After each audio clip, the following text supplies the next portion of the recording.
bác sáng được tiền đài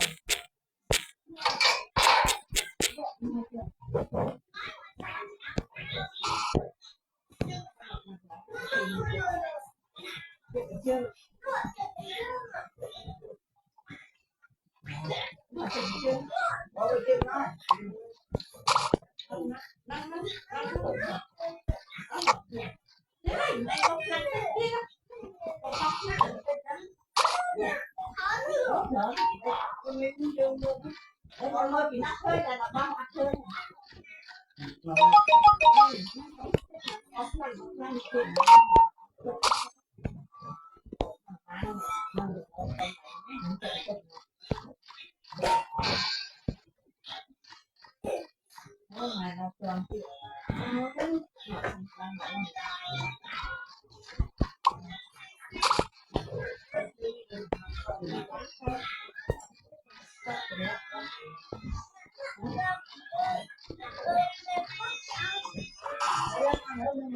đi mơ mất hai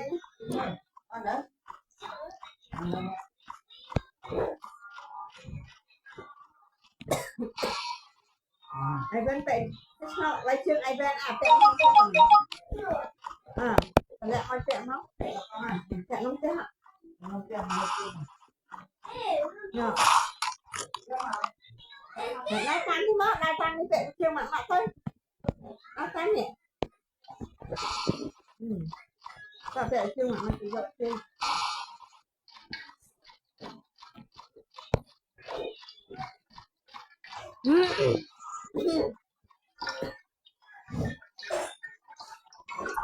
chân á chân đây nè tẹo nó chân